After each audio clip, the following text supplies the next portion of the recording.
how would you describe it? They're so vital to the culture, moving forward. And those 5 or 10 people have helped, with the culture as much as the co-founders.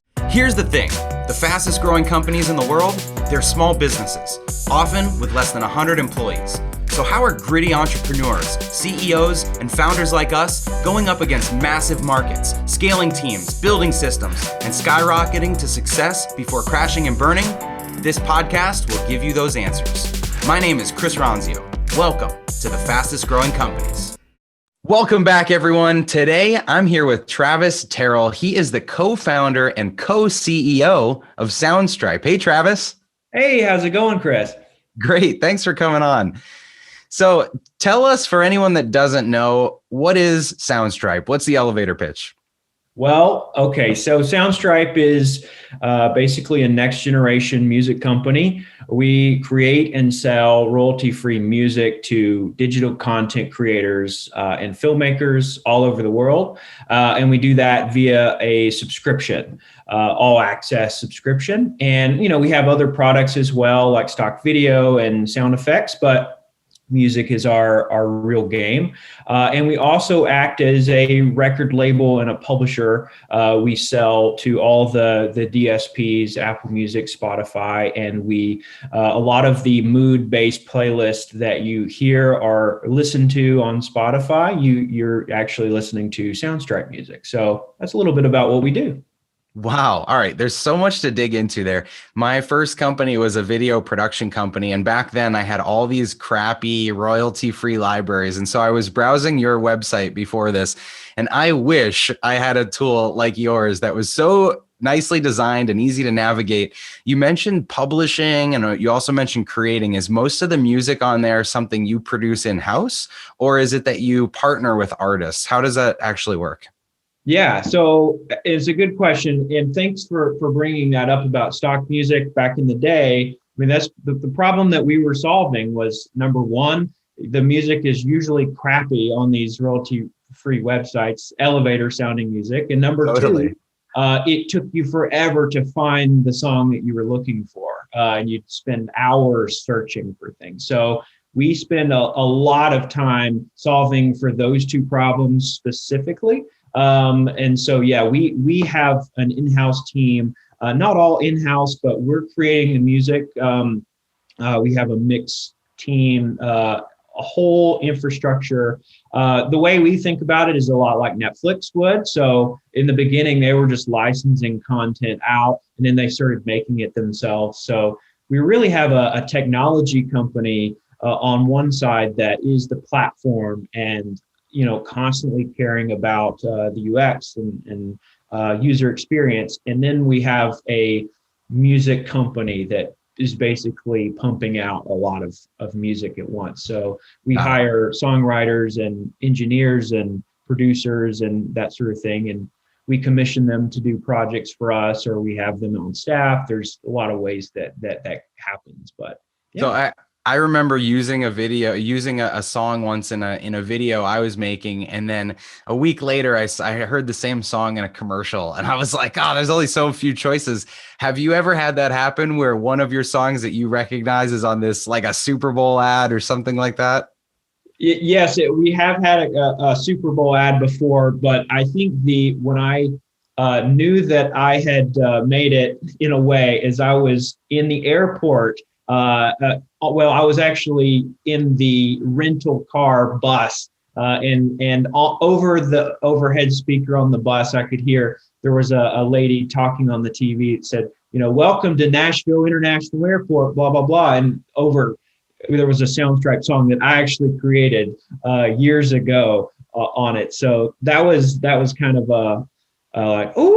A real, yeah. A real thing. And now we hear it all over, the internet and commercials and things, which is that's so cool. Still funny. Yeah. So cool. All right. So you told me right before we started recording, you're coming up on 5 years, or just hit your 5-year anniversary. You've got 82 people, up from 5 people your first year. So 5 to 82 people, that is no joke. That is something a lot of people aren't able to do. So I want to talk about that journey. But first, as you think about the last 4 or 5 years, what do you think has been the secret sauce, the special thing in your business that's enabled you to scale so quickly? Is it a particular model you have? Is it an introduction that you got, a customer? What was like the turning point?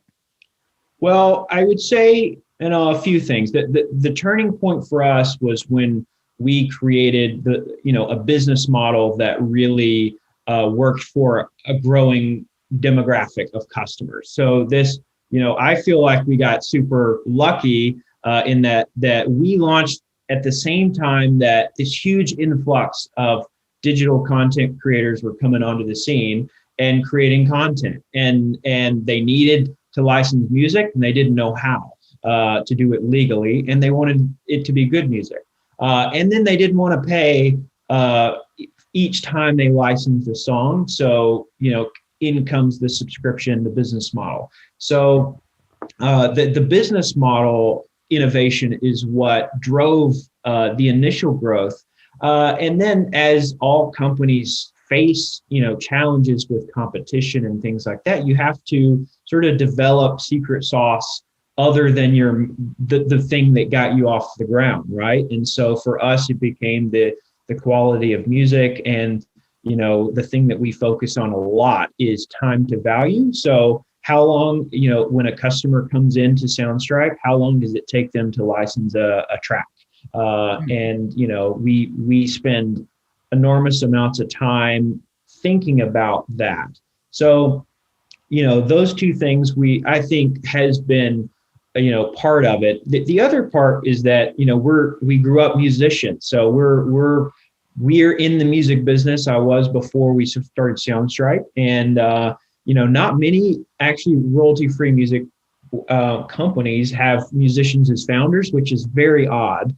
And so they usually come from the film background because they had that problem. And so I feel like we have a lot of things to do, that are special to a musician. We really fully understand the issues and challenges that musicians have to make a consistent paycheck.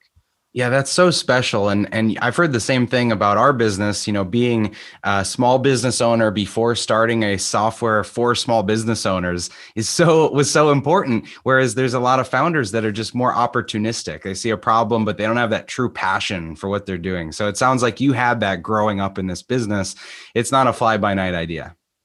100%. My co-founder and I started a real estate wholesaling company before we started Soundstripe, and failed miserably because we couldn't have cared less about real estate. Yeah, but we were glad you found your thing. We were listening to all the podcasts, and we were like, "Oh, this sounds like an opportunity." But it really taught us that we needed to follow our passion more than just the money. I'm glad you did. So let's go back to the 5 people in year 1. What did that initial team look like? What did you all do? Well, I like to say too that this is a extraordinary group of people that, they're really the culture. How would you describe it? They're so vital to the culture, moving forward. And those 5 or 10 people have helped, with the culture as much as the co-founders. And, a lot of them are generalists. A lot of them were so willing and eager to do whatever it took to get up things off the ground. And I like to tell other startups, if they're hiring their first 5 people, that you do not need somebody that is asking you for a biannual review every time, or wants the perfect job description. It's not going to happen that way. And as you grow, that will happen. But these people, the first employee, Danielle Summers, was in charge of answering customer tickets. And then, today she's our vice president of customer care. She's still with us. We had somebody that was a licensing person, and we had somebody that was an artist relations person. And then our 4th person was Chris Spall, which ended up becoming our VP of marketing. And he just came on as a marketing manager at the time. That's amazing. And I love that you keep referencing the first five because we had the same thing. We ended our first year with 5 people, and we've since created this group called First Five that we have a channel in Slack. We have a quarterly meetings that we do. Yeah. And like you said, it's like we're the cultural advocates or champions of the business. We have these culture awards that the first five votes on. And so it's so foundational to the business to find those right people and to divide and conquer. As you started to grow from that first year on, was there some area of the business that you struggled to let go of?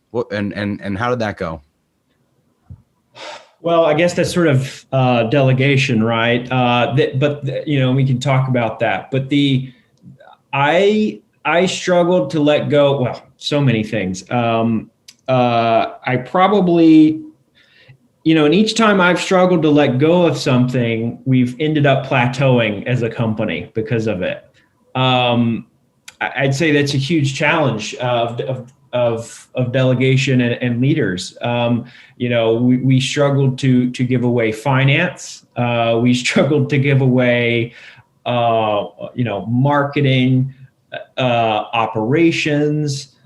And each time that, the company looks different every 6 months or every year. And so it's been a huge thing that we try we've tried to learn from our mistakes in giving things away. And the thing I'll say about delegation is that it's this interesting topic that when you're first starting a business, you read all these things about delegation and people say, delegate, delegate, delegate. And then you're like, yeah, I'll delegate. And then you delegate and then it goes terribly. and so I find that people they over-index on what they do normally, so I over-index on delegating too much. My co-founder over-indexes on not delegating and can micromanage.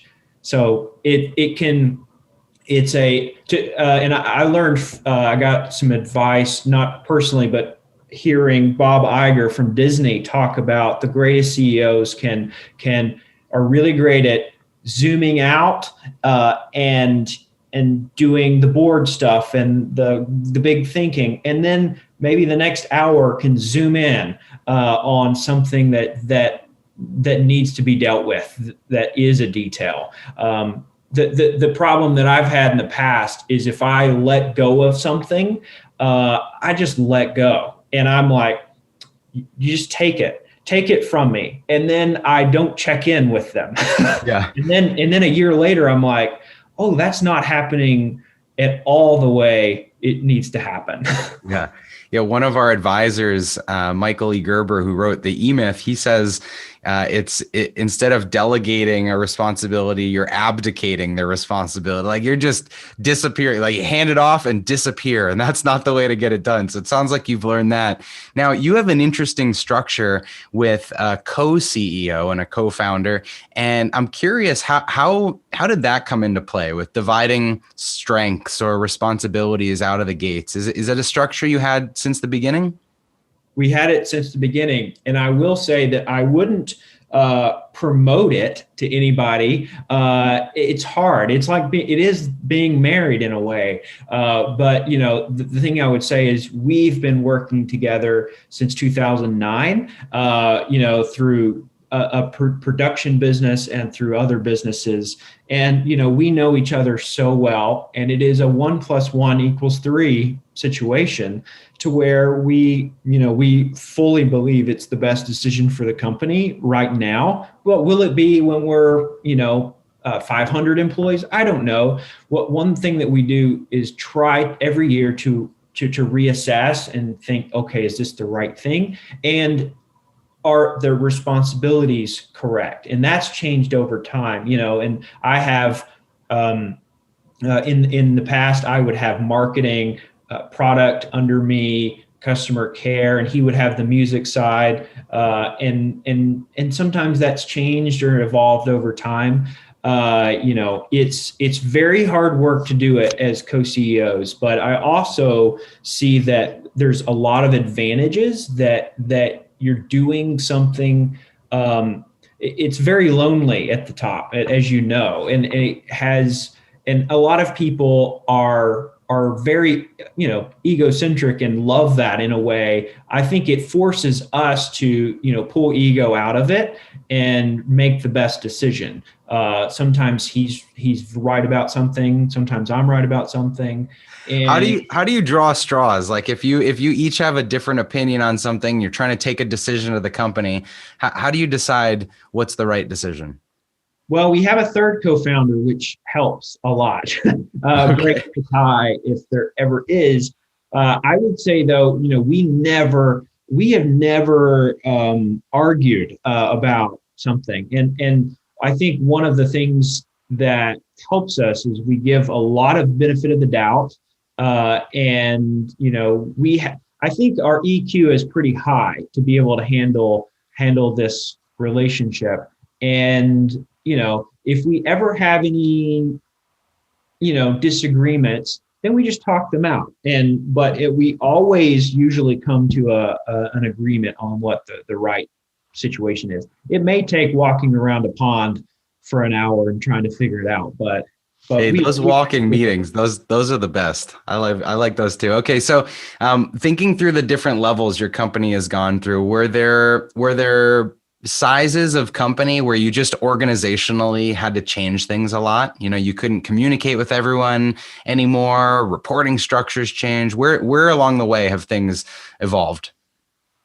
it evolved, I'd say at 15 and 20, it evolved again at 50.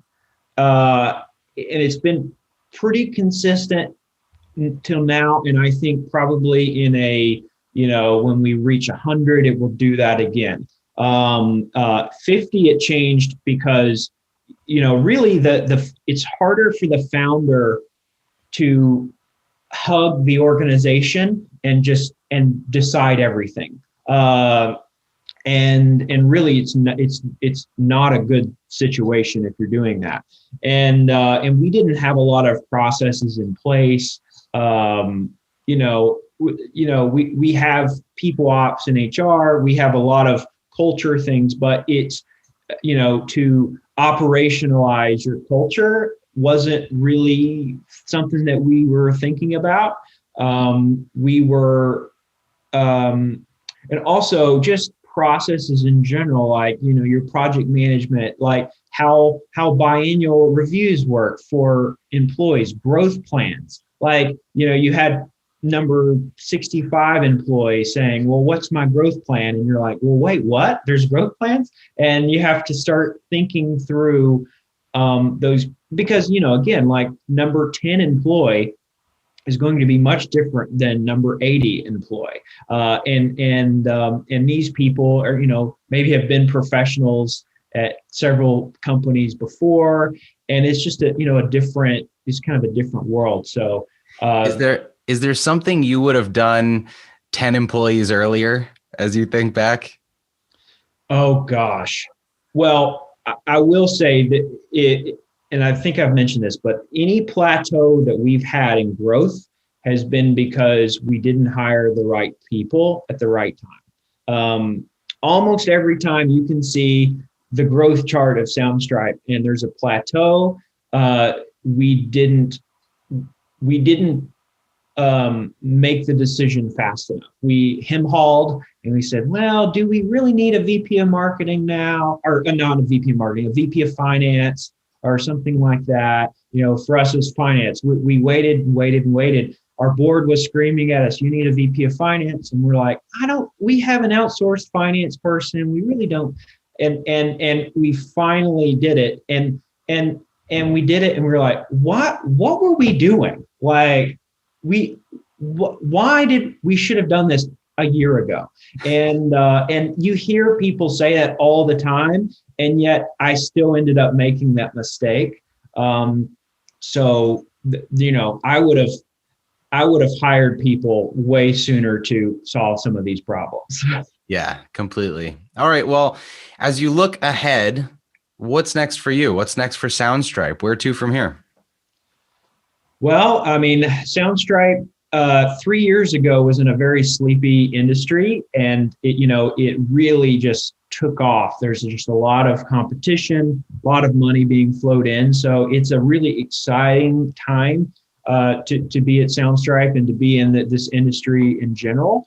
So we're really excited about the path forward, just to create a great company, a company that people love to work at, and that I'm very excited now about creating the company, like working on it, and now it's getting fun a little bit. There was a period it wasn't fun, and that was when I was just trying to do everything, and now it's getting more fun to work with the board and with managers that we really are having a lot of fun with and doing some awesome things with. So it's a good time. Well, I think everyone listening probably wants to get to the point where their business is fun. So hopefully they've been able to pull a few tips from what you've said, which you've had so many great insights here. And for everyone listening, you've heard Travis, they went from 5 to 82 people in 4 years or so, from year 1 to year 5. He put together that first 5 people, those generalists that really were the cultural guides for the business. He focused really hard on time to value for his customers so that they could find something and license something quickly. He focused his passion on a business that he grew up in, so he wouldn't just tire out, burn out. And then he's learned to let go so that they don't plateau. He hires the right people. So Travis, incredible feedback and advice. Thank you for that. Where can people find you if they want to connect more? Well, my company's at soundstripe.com. You can also find me, Travis Terrell, on LinkedIn. And I have travisterrell.live, Live, and I write a little bit of a blog there. Awesome. Well, everyone look up Travis. Like he said, focus on operationalizing your culture. I love that, Travis. Hopefully you can all borrow a page from Travis's playbook as you build your own. Thanks for being here. And Travis, thanks for joining us. Thanks so much, Chris. Hey, thanks for listening to the Fastest Growing Companies podcast. If you like this episode, be sure to subscribe and leave a review. If you found the information helpful, share it with your friends and family that can benefit from it. You can also find Trainual's company account at Trainual, just like a training manual. We'll see you next time.